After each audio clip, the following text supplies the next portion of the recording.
Namaskar. In this video I am going to discuss the shortcomings of Rutherford's atomic model. Rutherford के atomic model में क्या कमियां थीं उसका डिस्कशन करेंगे और कैसे नील्स बोर ने अपने एटॉमिक मॉडल में इन कमियों को दूर किया। नील्स बोर्स एटॉमिक मॉडल के बारे में भी समझेंगे।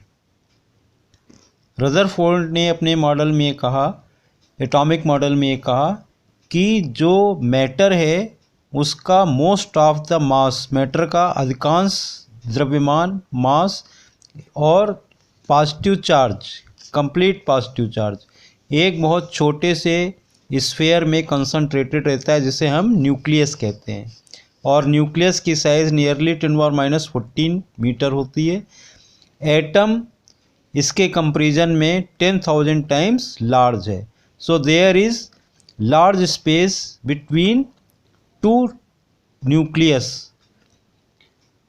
और इलेक्ट्रॉन जो है इस न्यूक्लियस के अराउंड सर्कुलर ऑर्बिट में रिवॉल्व करते हैं। क्योंकि atom as a whole neutral है, तो जितना न्यूक्लियस में प्लस चार्ज है उतने ही चार्ज के बराबर electron, number of electrons nucleus के चारों ओर रिवॉल्व करते हैं। तो जब न्यूक्लियस के चारों ओर इलेक्ट्रॉन रिवॉल्व करेगा, then since in circular path it has centripetal acceleration, therefore electron, according to electrodynamics, it will radiate energy in the form of electromagnetic wave, and in this way electron will lose its energy and ultimately it will fall on the nucleus. इसे हम atomic कैटास्ट्रोफे कहते हैं। इस तरह की कोई भी घटना नेचर में नहीं पाई जाती है। तो जो एटम स्टेबल है, इसकी स्टेबिलिटी को रदरफोर्ड का ये मॉडल एक्सप्लेन नहीं कर पा रहा है। सेकेंड थिंग, जो हाइड्रोजन स्पेक्ट्रम है, हाइड्रोजन स्पेक्ट्रम कैसा है? लाइन स्पेक्ट्रम है। और इस मॉडल के हिसाब से, इस अकॉर्डिंग टू दिस मॉडल, जब इलेक्ट्रॉन कॉन्टीन्यूस एनर्जी रेडिएट कर रहा है तो हाइड्रोजन एटम सिंपलेस्ट एटम है, उसके बारे में हम बात कर रहे हैं, उसमें +1 यूनिट पॉजिटिव चार्ज न्यूक्लियस में होता है, एक प्रोटॉन होता है और एक इलेक्ट्रॉन रिवॉल्व कर रहा है। तो ये रिवॉल्विंग इलेक्ट्रॉन जब कॉन्टीन्यूसली एनर्जी को रेडिएट कर रहा है तो हाइड्रोजन स्पेक्ट्रम कॉन्टीन्यूअस होना चाहिए। Hydrogen spectrum should be continuous, but we know that hydrogen spectrum is line spectrum. जो हाइड्रोजन स्पेक्ट्रम है उसके स्पेक्ट्रम हमको कुछ लाइन्स मिलती हैं, it is not continuous. So Rutherford atomic model cannot explain these two things. These shortcomings are removed in Niels Bohr atomic model. तो हम समझते हैं कि नील्स बोहर का एटॉमिक मॉडल क्या है। नील्स बोहर ने अपने मॉडल में जो रदरफोर्ड ने न्यूक्लियस की बात कही थी वो तो सही है, ऐसा नहीं कि रदरफोर्ड का मॉडल बिल्कुल ही डिस्कार्ड कर दिया गया। जो न्यूक्लियस की बात उन्होंने रदरफोर्ड ने कही थी वो बात सही है, लेकिन नील्स बोहर ने इलेक्ट्रॉन के रिवोल्यूशन से रिलेटेड कुछ चेंजेस किए। तो आइए समझते हैं नील्स बोर का एटॉमिक मॉडल क्या है। So first postulate of Niels Bohr atomic model is an electron in an atom could revolve in certain stable orbits without the emission of radiant energy. This is hydrogen atom, और electron first orbit में revolve कर रहा है। Hydrogen में एक electron होता है केवल। In hydrogen atom there is only 1 electron. So this 1 electron can revolve in orbit number 1 or 2 or 3. When it is revolving in orbit number 1, then we say that hydrogen atom is in ground state. तो जब इसमें revolve कर रहा है तो ये कोई energy radiate नहीं करेगा। नील्स बोर ने ये इसमें एक सुधार किया रदरफोर्ड्स एटॉमिक मॉडल में कि इलेक्ट्रॉन सर्कुलर ऑर्बिट में रिवॉल्व कर रहा है तो ये एनर्जी रेडिएट नहीं करेगा।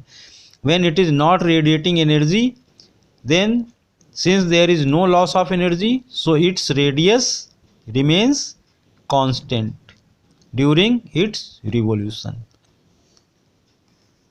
And this is stable orbit. Now second postulate is electron revolves around the nucleus only in those orbits for which angular momentum of the electron is integral multiple of h upon 2 pi.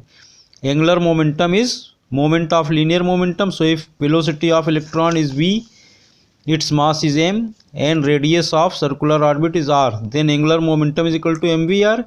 So this mvr is equal to h upon 2 pi, where h is Planck's constant. So when electron is revolving in an orbit, then it can revolve only in those orbits in which its angular momentum is simple multiple of h upon 2 pi. For example, in first orbit, its angular momentum is h upon 2 pi.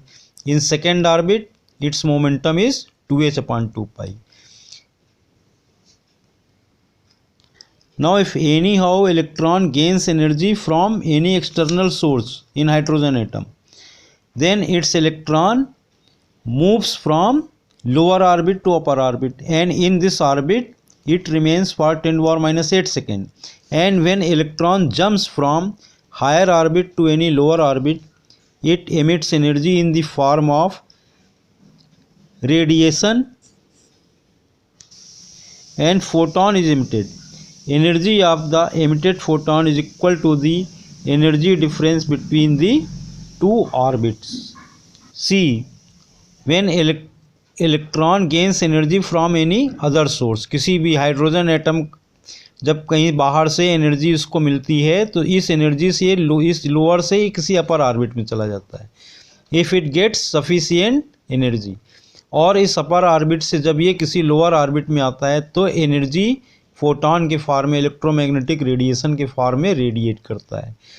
जब ये revolve कर रहा है orbit में तब energy नहीं radiate कर रहा है, but when it jumps from higher to lower orbit, suppose orbit number 3 से ऑर्बिट नंबर 2 में आया, in that case it will emit energy in the form of radiation, and energy of that photon is equal to difference of energies of electron in these two orbits. Thanks, have a nice day. In coming videos I will explain the energy calculation of wavelength, recording spectrum of hydrogen atom. Thanks.